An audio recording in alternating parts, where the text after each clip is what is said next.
प्रस्तावना भारत की आध्यात्मिक पृष्ठभूमि। 2500 साल पहले का भारत आध्यात्मिक खोज का केंद्र था। वेद, उपनिषद, यज्ञ, तप और अनेक दर्शन पंथ अपने चरम पर थे। राजमहलों में वैभव था, लेकिन समाज में दुख, रोग, युद्ध और मृत्यु की सच्चाई हर ओर फैली थी। इसी भूमि पर एक ऐसे बालक का जन्म हुआ जिसने दुनिया को दुख से मुक्ति का मार्ग दिखाया। वही थे सिद्धार्थ गौतम, जो आगे चलकर बुद्ध बने। 2. जन्म और प्रारंभिक जीवन। सिद्धार्थ का जन्म 563 ईसा पूर्व में लुम्बिनी, आज का नेपाल में हुआ।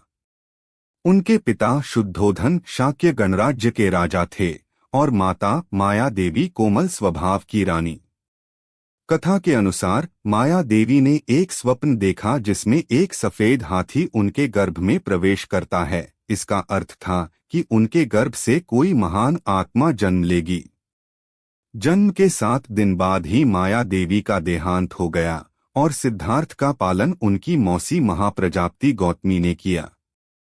उनके जन्म के समय एक ज्ञानी ऋषि असित ने भविष्यवाणी की, यह बालक या तो चक्रवर्ती सम्राट बनेगा या फिर सन्यासी बनकर संसार का उद्धार करेगा। 3. वैभव में बचपन। राजमहल में सिद्धार्थ को हर सुख सुविधा दी गई। वे बुद्धिमान, सुंदर और दयालु स्वभाव के थे। वे धनुर्विद्या, अश्वविद्या, संगीत और शास्त्रों में निपुण हो गए। 16 वर्ष की आयु में उनका विवाह यशोधरा से हुआ और कुछ वर्षों बाद उन्हें एक पुत्र राहुल प्राप्त हुआ। 4 दृष्टांत, 4 साइट्स, परिवर्तन का बीज। पिता शुद्धोधन ने उन्हें कभी दुख न देखने देने के लिए राजमहल में सुख सुविधाओं में रखा। लेकिन एक दिन वे रथ पर सैर करते समय 4 दृश्य देखते हैं। एक बूढ़ा व्यक्ति, शरीर झुका हुआ, दांत टूटे, बाल सफेद। 2 एक रोगी, दर्द से कराहता, पीड़ा में तड़पता। 3 एक मृतक, लोगों द्वारा शोक में ले जाया जा रहा। 4 एक सन्यासी, शांत, निर्विकार, संतोषी। इन दृश्यों ने उन्हें भीतर तक हिला दिया। उन्होंने जाना जीवन में बुढ़ापा, बीमारी और मृत्यु अनिवार्य हैं, लेकिन क्या इनसे मुक्ति का कोई मार्ग है? 5 महाभिनिष्क्रमण, घर त्याग। 29 वर्ष की आयु में पुत्र राहुल के जन्म की रात सिद्धार्थ ने निश्चय किया कि वे संसार के दुखों से मुक्ति का मार्ग खोजेंगे। रात के अंधेरे में अपने घोड़े कंथक पर सवार होकर वे चुपचाप महल छोड़ गए। यही घटना महाभिनिष्क्रमण कहलाती है। 6 गुरु की खोज और कठोर तप। सिद्धार्थ ने पहले आलार कालाम और उद्दक रामपुत्र से ध्यान और समाधि सीखी। उन्होंने उच्च कोटि की समाधि पाई, लेकिन पाया कि यह दुखों का स्थायी समाधान नहीं है। इसके बाद वे उरुवेला, बोधगया के पास में 5 साथियों के साथ कठोर तपस्या करने लगे, भूख, नींद और आराम से दूर। वे इतने कृशकाय हो गए कि शरीर पर केवल हड्डियां और त्वचा रह गईं। आखिर उन्होंने समझा, अत्यधिक भोग भी बंधन है और अत्यधिक तप भी। 7 मध्यम मार्ग और बोधि प्राप्ति। सिद्धार्थ ने तपस्या छोड़ दी और एक गांव की स्त्री सुजाता से दूध चावल का भिक्षादान स्वीकार किया। इससे उनके साथी तपस्वी उन्हें छोड़कर चले गए।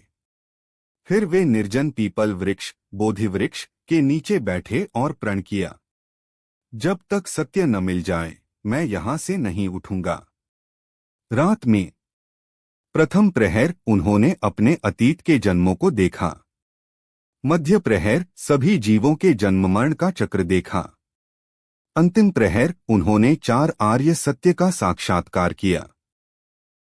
सिद्धार्थ बुद्ध जागृत बन गए। 8 4 आर्य सत्य, 4 नोबल ट्रूथ्स।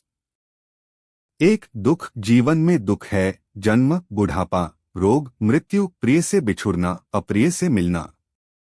2 दुख का कारण, तृष्णा, लालसा, आसक्ति। 3 दुख का निरोध, तृष्णा के नाश से दुख समाप्त होता है। 4 दुख निरोध का मार्ग, अष्टांगिक मार्ग। 9 अष्टांगिक मार्ग। 1 समयक दृष्टि। 2 समयक संकल्प, 3 समयक वाणी, 4 समयक कर्म, 5 समयक आजीविका, 6 समयक प्रयास, 7 समयक स्मृति, 8 समयक समाधि, 10 प्रथम उपदेश धर्मचक्र प्रवर्तन। बुद्ध सारनाथ गए, जहां उन्होंने अपने 5 पूर्व साथियों को धर्मचक्र प्रवर्तन का उपदेश दिया। यही से बौद्ध संघ की स्थापना हुई। 11 बौद्ध संघ का विस्तार। बुद्ध ने 45 वर्षों तक भारत के विभिन्न क्षेत्रों में यात्रा की, मगध, कोसल, वैशाली, श्रावस्ती, कुशीनगर। उन्होंने राजाओं, किसानों, वेश्याओं, डाकुओं सभी को समान दृष्टि से शिक्षा दी।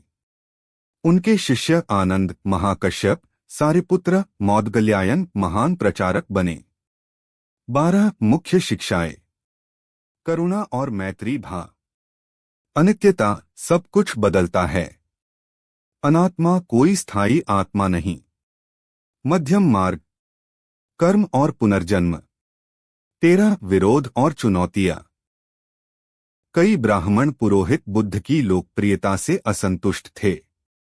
कुछ ने षड्यंत्र रचे, लेकिन बुद्ध ने धैर्य, तर्क और करुणा से सबका उत्तर दिया।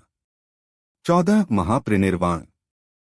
80 वर्ष की आयु में कुशीनगर में बुद्ध ने अंतिम उपदेश दिया। संसार अनित्य है, सजग रहकर अपना कल्याण करो। फिर ध्यान में लीन होकर महापरिनिर्वाण प्राप्त किया। 15 बुद्ध का ज्ञान सार। बुद्ध का ज्ञान कोई दैवी चमत्कार नहीं, बल्कि जीवन के दुख को पहचानकर, उसका कारण समझकर और उसे दूर करने का व्यावहारिक मार्ग है। उन्होंने यह मार्ग सबके लिए खोला, बिना जाति, लिंग या पंथ के भेदभाव के। क्या आप चाहते हैं कि मैं इसे उसी तरह पूरा लिख दूं?